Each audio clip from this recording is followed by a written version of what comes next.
আসসালামু আলাইকুম। প্রিয় দেশ ও দেশের বাইরে যারা এই ভিডিওটা দেখছেন, একটা পাত্রী চাই। এই ছেলেটার জন্য একটা পাত্রী চাই।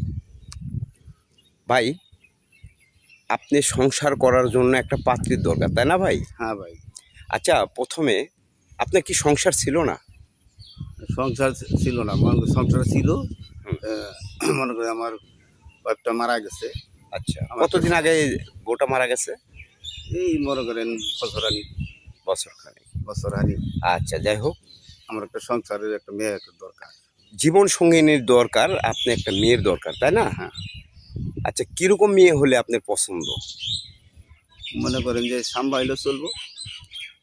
কালো হলে চলবে, তাই না? হুম, আচ্ছা, কিরম মধ্য ব্যক্তি না নিম্ন ব্যক্তি? ওই যে যেহেতু সংসার করে, হ্যাঁ, সংসারের দরকার আমার। এই বিয়ে হলেও চলবো। সে বিবাহিত যদি হয়, ডিভোর্সি মেয়ে হলে চলবে।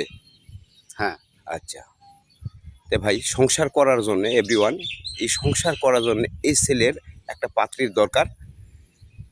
আপনারা যদি কেউ এই সংসার করতে চান, কোনো বোন বা কোনো খালা যদি এই সংসার করতে চান, এই ছেলের নাম্বারে একটু যোগাযোগ করবেন। আপনি নাম্বারটা বলেন, মুখ দিয়ে বলেন। আমার নম্বর তো আমি বলতে পারি না, মোবাইল আছে। আচ্ছা, 01717377459, এই নাম্বারে যোগাযোগ করলে এনার সাথে যোগাযোগ করা যাবে। একটা মধ্য ব্যক্তি সংসার করার জন্য স্বাভাবিকভাবে একটা সঙ্গীর দরকার। হ্যাঁ, কেউ যদি রাজি থাকেন তাহলে এই নাম্বারে যোগাযোগ করবেন, 01717377459। আসসালামু আলাইকুম।